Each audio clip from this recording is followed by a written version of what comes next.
Hello friend, आपने adenium के पौधे लगा रखे होंगे और आपके ये पौधे बहुत अच्छे से ग्रोथ भी कर रहे होंगे। आजकल अडेनियम के पौधों में फ्लावरिंग खूब अच्छे से हो रही है, लेकिन आपने देखा होगा कभी कभी इन पौधों में कलियां बनती हैं, लेकिन ये कलियां खिलने से पहले ही टूटकर गिर जाती हैं, ये ब्राउन हो जाती हैं। ऐसा क्यों होता है और किन किन कारणों से ये कलियां गिरने लगती हैं? तो आज का वीडियो इसी टॉपिक पर है। मेरे वीडियो पर अंत तक बने रहें। मैं फ़िरोज़ और आपका स्वागत है gardening channel Firoz plants lover में। अडेनियम के पौधे में कलियों के गिरने के कई कारण हो सकते हैं और इनमें से कुछ कारणों का जिक्र आपके साथ कर रहा हूं। तो साथियों, मेरे वीडियो पर अंत तक ज़रूर बने रहें। चलिए हम वीडियो शुरू करते हैं। इन अडेनियम की कलियों के गिरने का जो पहला कारण होता है वो ओवर वाटरिंग होता है, और जब हम इसकी मिट्टी में पानी ज़्यादा कर देते हैं तो इस पौधे की जो रूट होती हैं वो ख़राब होने लगती हैं, ये सड़ने लगती हैं। तब पौधा अपने आप को बचाने के लिए अपने जो कलियां खिली होती हैं उन कलियों को गिराने लगता है, जिससे आपका पौधा भी ख़राब हो जाता है और उनमें फ्लावरिंग नहीं होती है। इसके साथ ही इसका जो दूसरा कारण होता है वो लो वाटरिंग का होता है। इस पौधे की जो सॉइल होती है उसमें जब पानी की कमी हो जाती है और कई दिनों तक हम इसमें पानी नहीं देते हैं, या तो हम बाहर चले जाते हैं या डर डर कर पानी देते हैं। अक्सर जो बिगनर होते हैं उन लोगों ने एक मन बना लिया होता है कि अडेनियम के पौधों में कम वाटरिंग की ज़रूरत होती है, तो जहाँ पर इनको 1 मग पानी की ज़रूरत होती है वहाँ पर ये आधा गिलास पानी डालते हैं, और ऐसे में इसकी नीचे की रूट तक नमी नहीं पहुंच पाती है, तो भी यह पौधा अपनी कलियों को गिराने लगता है और आपका पौधा ख़राब हो जाता है।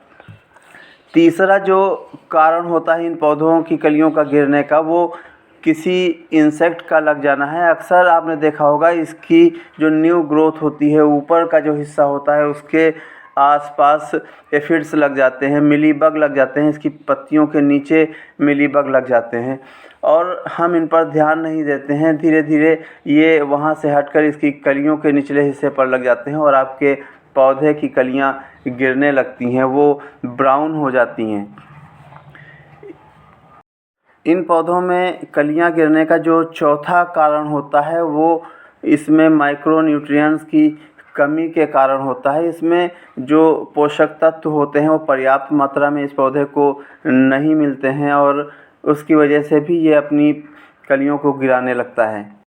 इसलिए इन पौधों को लगभग हर 15 दिन के अंतराल पर कोई अच्छा सा माइक्रो न्यूट्रिएंट ऐड कर दें तो ये देखेंगे आपके पौधे अच्छे से ग्रोथ करने लग जाते हैं और आपकी कलियां गिरना बंद हो जाती हैं। इसके साथ ही जब इनमें कलियां बन रही हों उस समय इसमें नाइट्रोजन वाला फर्टिलाइज़र ना दें। अगर आप ऐसा करते हैं तो आप देखेंगे उसमें कलियां बनना कम हो जाती हैं, लीफ जो होती हैं वो ज़्यादा बनने लगती हैं या ब्रांच ज़्यादा निकलने लगती है, लेकिन इनमें कलियां नहीं बनती और अच्छे से फ्लावरिंग नहीं होती है। इसलिए नाइट्रोजन वाला जो फर्टिलाइज़र होता है वो इस समय इनको कम दें, तो आप देखेंगे आपके पौधे की कलियां मजबूत बनेंगी, अच्छे से फ्लावरिंग होगी।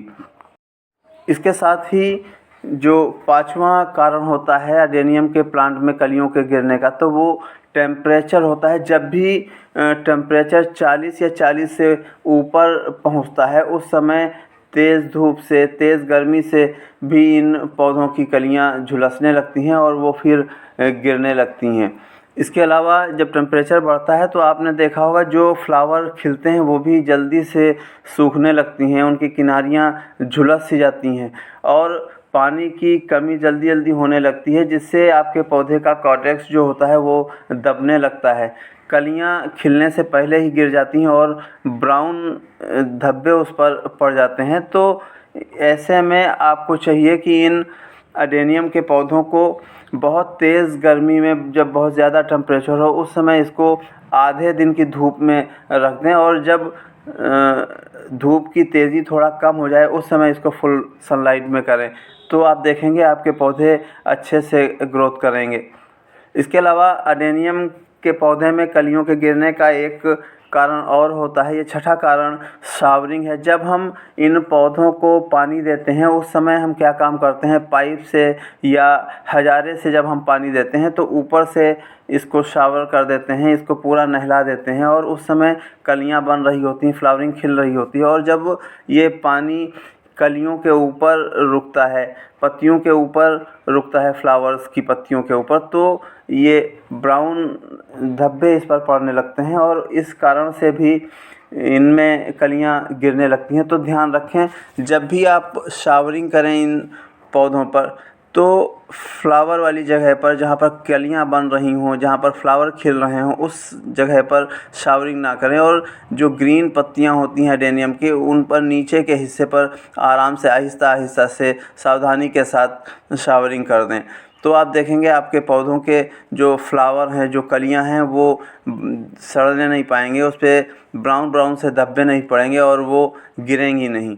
ध्यान दें शावरिंग ज़रूरी है, लेकिन जब इनमें कलियां ना बन रही हों और इनमें केवल ग्रीन पत्तियां हों और पौधा आपका ग्रो हो रहा हो, ब्रांचें बना, उस समय तो आप शावरिंग कर दें तो इसको ज़्यादा नुकसान नहीं होता है। लेकिन इस समय जैसे मेरे इस पौधे में फ्लावरिंग हो रही है, बहुत ज़्यादा फ्लावरिंग है, और मैं ऊपर से शावर करूँगा तो ये पौधा ख़राब हो जाएगा, इसके फ्लावर ख़राब हो जाएंगे, वो ब्राउन हो जाएंगे और अपनी कलियों को, फ्लावर्स को गिराने लगेंगे।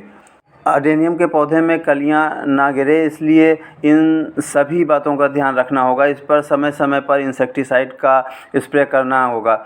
इसको बहुत ज़्यादा तेज़ गर्मी में थोड़ा शेड में रखना होगा या ग्रीन नेट लगाना होगा। फ्लावरिंग के समय पूरे पौधे पर ना करें, निचले हिस्से पर ही पानी दें।